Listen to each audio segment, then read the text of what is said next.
Bienvenue sur Europe et Globe, le podcast qui explore le monde d'aujourd'hui et change notre regard sur les défis de demain.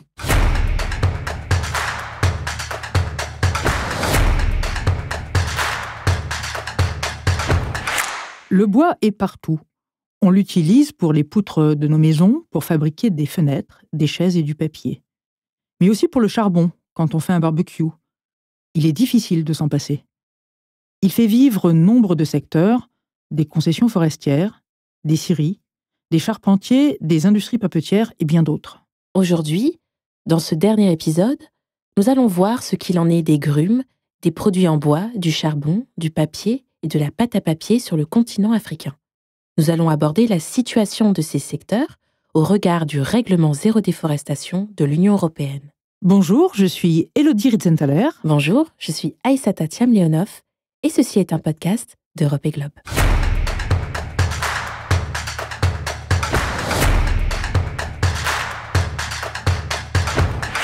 Rappelons que le règlement zéro déforestation de l'Union européenne, que nous appellerons le RDUE, a été adopté en 2023. Il devient obligatoire le 1er janvier 2026 et il oblige les entreprises qui mettent des grumes, des planches et des poutres, du contreplaqué, du charbon, du papier, sur le marché de l'Union européenne à se conformer aux lois des pays producteurs sur les droits de l'homme et en matière sociale et environnementale. Ces opérateurs doivent également fournir les coordonnées GPS des parcelles d'origine de ces produits. Et toutes ces informations seront rassemblées dans un document de diligence raisonnée qui pourra être vérifié par les autorités des États membres de l'Union européenne.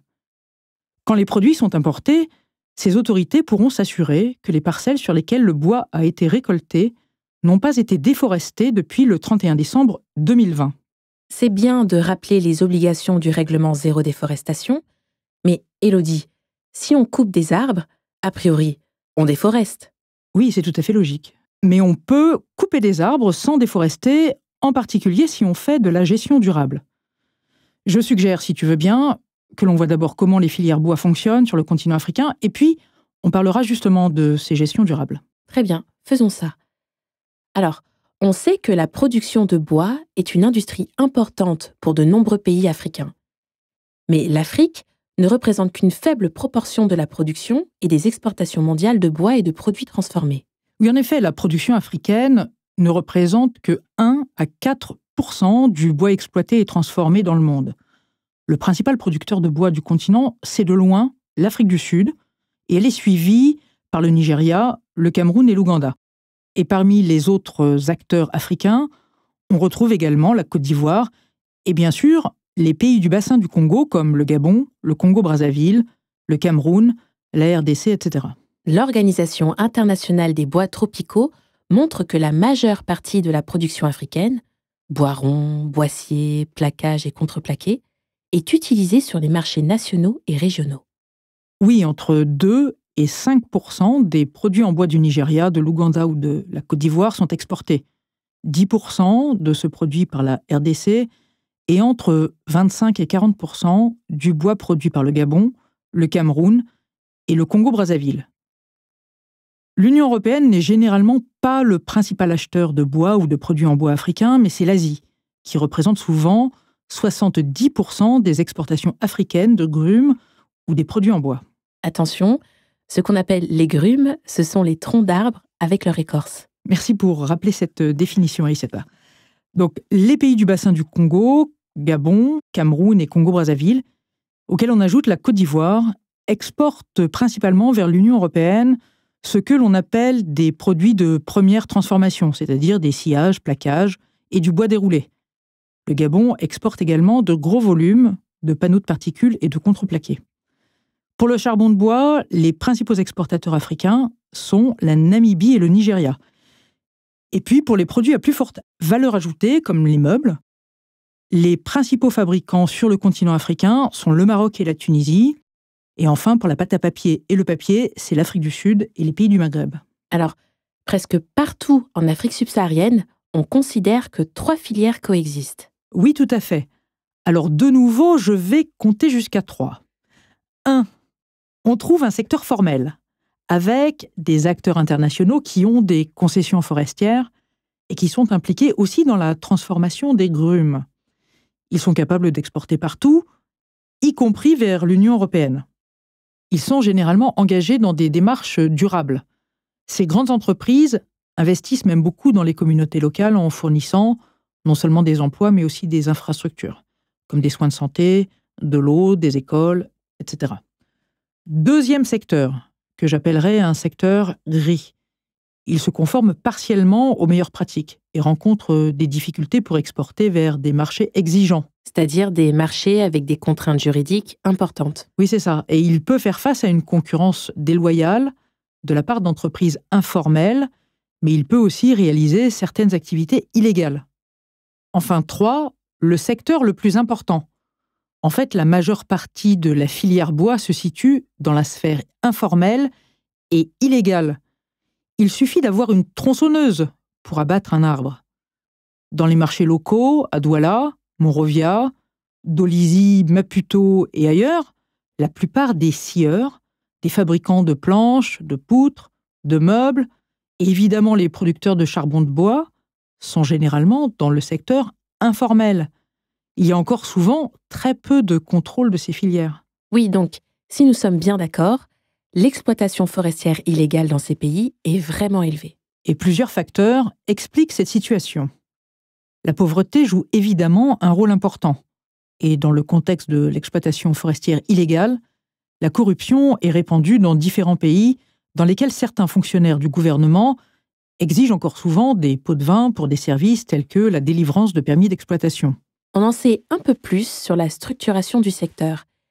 Et si nous allons dans la région du bassin du Congo, quelle est la situation sur place ? Avec 220 millions d'hectares de forêt tropicale, la forêt du bassin du Congo est la deuxième plus grande forêt tropicale au monde après l'Amazonie. Le bassin du Congo est partagé entre 6 pays d'Afrique centrale, que sont le Cameroun, la République centrafricaine, le Congo-Brazzaville, le Gabon, la Guinée équatoriale et la RDC. Cette forêt est une source essentielle d'énergie et de nourriture pour environ 80 millions d'habitants. Et les forêts du bassin du Congo sont une réserve de carbone d'importance mondiale pour la régulation des gaz à effet de serre et du dioxyde de carbone. Elles jouent également un rôle de régulateur du climat au niveau régional et local. Et s'il est encore bien préservé, le bassin du Congo fait néanmoins face à de multiples menaces, telles que la pression démographique, l'agriculture sur brûlis, les activités minières, l'urbanisation, la déforestation, etc. Et c'est la raison pour laquelle un certain nombre de grandes concessions forestières ont décidé ou ont été encouragées à développer des pratiques et des certifications durables, comme celle du Forest Stewardship Council, le FSC, ou de la Pan-African Forest Certification, le PAFC. Cependant, seulement 12% des forêts exploitables de la région sont certifiées et elles se trouvent principalement au Congo-Brazzaville et au Gabon. Mais on en trouve aussi quelques-unes au Cameroun et en RDC. Les systèmes de gestion durable et de certification permettent de répondre à des indicateurs sociaux et environnementaux et d'avoir une vraie traçabilité. Les entreprises peuvent suivre en direct les activités commerciales et de production en reliant chaque grume et produit en bois commercialisé à son arbre d'origine grâce aux coordonnées GPS. On trace jusqu'à la souche de l'arbre qui a été coupé. Pour illustrer cela, penchons-nous sur la situation au Congo-Brazzaville. Au Congo-Brazzaville, les concessions forestières couvrent 12 millions d'hectares octroyés à des sociétés à capitaux essentiellement asiatiques, européens et congolais. Fin 2024, un tiers de ces sociétés disposait d'un plan d'aménagement forestier sur 30 ans, qui est un plan de gestion durable.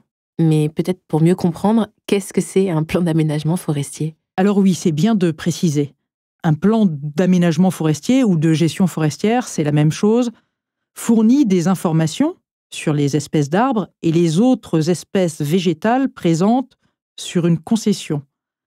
À partir de ce recensement, le concessionnaire définit 3 zones spécifiques. Je vais encore faire 1, 2, 3, je préviens. 1.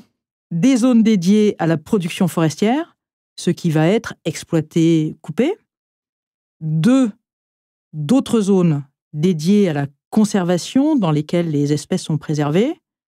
Et enfin 3, des zones dédiées à l'habitat et aux activités des populations autochtones. Donc un plan de gestion forestière, c'est une feuille de route pour atteindre les objectifs du propriétaire foncier et du concessionnaire. Donc, qu'est-ce qu'on coupe et quand? Qu'est-ce qu'on préserve, etc. Oui, tout en protégeant et en améliorant l'habitat de la faune, de la flore et d'autres ressources forestières. En règle générale, dans les concessions gérées durablement dans la région du bassin du Congo, un seul arbre par hectare est récolté tous les 25 ou 30 ans. Ok, donc, au Congo-Brazzaville, je comprends que tous les concessionnaires n'ont pas un plan de gestion forestière. Bon, un plan de gestion forestière, c'est une obligation légale au Congo depuis 25 ans. Donc les grandes concessions du Nord ont un plan de gestion durable, elles sont certifiées et déjà très conformes au règlement zéro déforestation. Et elles peuvent, grâce à ça, exporter partout. Au Sud, les concessions vendent principalement leurs produits sur le marché intérieur congolais ou en Asie. Elles ne sont souvent pas engagées dans des pratiques durables et ne sont pas certifiées. Mais aucune des concessions qui travaillent au Sud n'a un plan de gestion forestière. Et donc, ça signifie que le bois qu'elles récoltent est illégal. Maintenant, allons au Cameroun, en RDC et au Gabon. Alors le Gabon fait partie des bons élèves en matière de gestion durable. L'essentiel des concessions forestières devrait répondre aux obligations du règlement zéro déforestation. Au Cameroun et en RDC, par contre, on a seulement un tout petit nombre de concessions qui a des certificats de durabilité, celles qui généralement vendent déjà aux pays européens.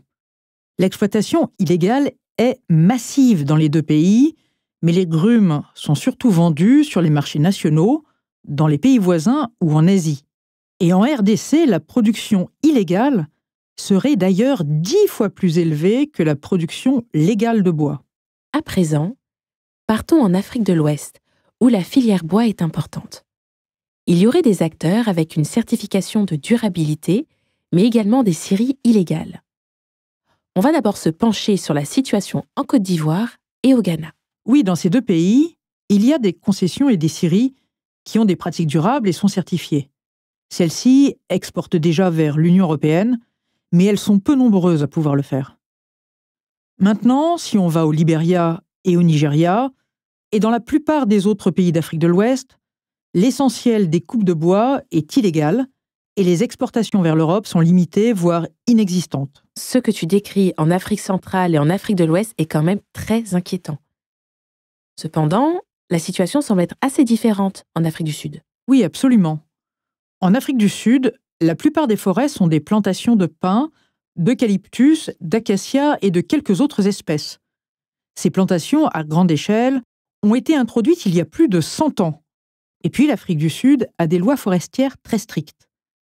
Plus de 80% des forêts sud-africaines ont déjà un certificat de durabilité, certaines depuis plus de 20 ans. Apparemment, le secteur clé de la filière bois en Afrique du Sud, c'est celui de la pâte à papier et du papier. Oui, les grandes entreprises de cette filière ont déjà mis en place des systèmes de due diligence, de diligence raisonnée, et elles répondent à toutes les exigences du règlement zéro déforestation. Et elles vont même plus loin, avec des engagements sur leur bilan carbone. Les opérateurs sont donc très avancés en matière de durabilité. Et grande surprise, la Namibie. Un pays particulièrement sec et aride qui ne possède presque pas de forêt primaire et qui, pourtant, est un exportateur majeur de produits en bois, avec une importante production de charbon de bois. Oui, ce qui se passe en Namibie est en effet absolument incroyable. L'essentiel de la Namibie, c'est de la savane et des terres herbeuses. Sur ces terres, il y a une invasion d'espèces indésirables, c'est-à-dire de broussailles et d'arbustes. Ces arbustes prolifèrent en raison de la mauvaise gestion des terres et du changement climatique. Mais ces arbustes ne sont pas et ne deviendront pas une forêt. On se souvient de la définition d'une forêt, qui est constituée d'arbres de plus de 5 mètres. Oui, c'est exact. Donc, en Namibie, ces arbustes invasifs pompent toutes les eaux souterraines et une fois qu'ils ont pris toutes les ressources du sol, il meurt et la terre devient désertique. Et face à cette catastrophe, de nouvelles filières ont été trouvées, en particulier le charbon de bois destiné à l'exportation. Et ce qui est un énorme défi écologique en Namibie est aussi devenu une opportunité commerciale. Il est donc essentiel pour le pays de gérer ses terres herbeuses et d'augmenter la production de charbon de bois pour pouvoir développer ses activités de préservation. Donc, finalement, le charbon de bois vendu en Europe répond déjà aux indicateurs du règlement zéro déforestation de l'Union européenne. N'est-ce pas, Élodie? Oui, Aïssata, parce que la plupart des acheteurs européens de charbon de bois, Qui sont souvent des supermarchés. exigent que le charbon ait une certification de durabilité. Et c'est la raison pour laquelle le secteur du charbon de bois namibien devrait facilement se conformer aux exigences du règlement zéro déforestation. Et puis, comme cela a été dit, il est fait à partir d'arbustes invasifs de la savane et non pas à partir de forêts. C'est vraiment bien d'avoir tous ces exemples. Mais en fait, l'Union européenne promeut le développement de meilleures pratiques dans le secteur du bois depuis 2013, avec le règlement européen sur le bois. Et depuis, les entreprises qui placent sur le marché européen ou importent du bois et des produits dérivés au sein de l'Union européenne étaient tenues de s'y conformer. Oui, tu as raison, ce règlement visait déjà à interdire l'importation de bois illégal. Les importateurs et les opérateurs dans le secteur du bois doivent en effet, depuis une douzaine d'années, mettre en œuvre des pratiques de diligence raisonnée du fait de ce règlement européen sur le bois, c'est-à-dire respecter le cadre juridique national des pays d'origine sur les questions sociales, environnementales, de fiscalité, etc. Et puis, tracer les produits jusqu'à la souche des arbres récoltés. Mais du coup, on peut avoir du mal à comprendre l'intérêt du règlement zéro déforestation puisqu'il y avait le règlement bois. Oui, tu as raison, mais le règlement zéro déforestation est plus large et il couvre plus de produits comme le charbon de bois, ça c'est nouveau, les outils, la laine de bois, les livres, les journaux, les meubles de cuisine par exemple. D'accord. Mais lutter contre les pratiques illégales était déjà l'objectif recherché par les autorités européennes avec le règlement bois. Règlement adopté il y a plus de 10 ans. Et on sait malheureusement qu'il y a quand même du bois illégal qui arrive sur les marchés européens. Alors, est-ce que le règlement zéro déforestation va vraiment changer quelque chose? Bon, ça c'est un vrai sujet, parce que les pratiques illégales affectent fortement la compétitivité des opérateurs qui sont engagés dans la gestion forestière durable. On le sait, les pratiques illégales créent une concurrence déloyale. C'est la raison pour laquelle, d'ailleurs, les gros opérateurs et les concessions qui ont des pratiques durables soutiennent à 200% l'idée que les autorités de l'Union européenne renforcent les contrôles à nos frontières, parce qu'ils veulent que nos autorités luttent vraiment contre ce fléau. Bon, alors, on y croit. Mais le secteur fait quand même face à beaucoup d'autres défis. Par exemple, en Afrique centrale, certaines concessions ont été ou continuent d'être confrontées à des enjeux liés à l'arrivée de nombreuses populations déplacées. Et évidemment, les conflits et les guerres peuvent avoir des conséquences désastreuses pour les forêts. Oui, au nord du Congo-Brazzaville, par exemple, des villages sont apparus du fait des arrivées parfois importantes de populations déplacées qui se sont installées suite aux conflits en Centrafrique ou en RDC. Cela a un impact évident sur les forêts parce que les zones dédiées aux activités communautaires sont bien délimitées et restreintes. Évidemment, les grandes concessions fournissent aussi certaines infrastructures aux réfugiés, de l'eau, de l'assainissement, mais elles savent aussi que la fourniture de ces services attire encore plus de réfugiés, alors qu'elles remplacent les États absents et qu'elles doivent continuer à exploiter et à préserver la forêt dont elles ont la charge. Et puis, le conflit dans les zones anglophones du Cameroun, les guerres en RDC, sont aussi terribles pour la préservation des forêts. Et dans ces deux pays, il y a également une corruption massive, des transferts opaques d'hectares de terre et même des problèmes liés aux opérations illégales de crédit carbone. On voit qu'il y a quand même énormément de facteurs qui affectent lourdement la durabilité des forêts et des industries de bois en Afrique subsaharienne. Et puis, comme on l'a dit, l'Union européenne n'est souvent pas un acheteur clé de grumes et de produits dérivés du bois africain, à l'exception du Congo-Brazzaville ou du Gabon.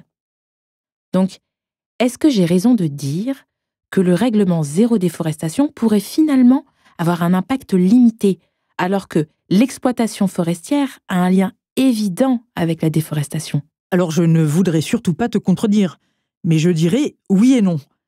Je crois que nous pourrions être surpris, parce que les entreprises asiatiques qui achètent l'essentiel des grumes et des bois tropicaux africains exportés, et qui ensuite transforment en Asie et vendent du contreplaqué, des meubles, etc. à des clients en Europe, devront aussi se conformer au règlement zéro déforestation.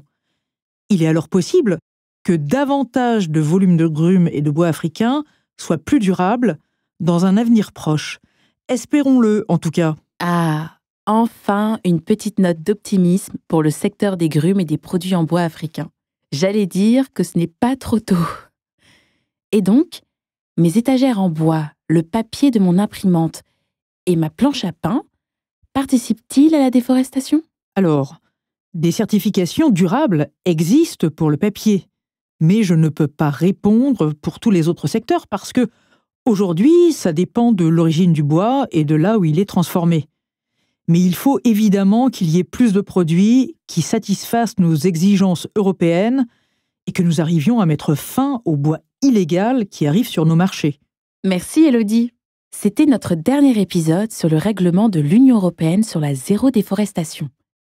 Nous espérons que vous en savez un peu plus d'abord sur l'impact de nos consommations sur les forêts et aussi sur les filières que nous avons analysées dans les différents épisodes. Merci Aïssata. J'espère aussi que tous ces éléments apportent une meilleure compréhension de tous ces secteurs. Et si c'est terminé sur la déforestation africaine, nous vous présenterons bientôt d'autres sujets tout aussi passionnants. Merci à vous.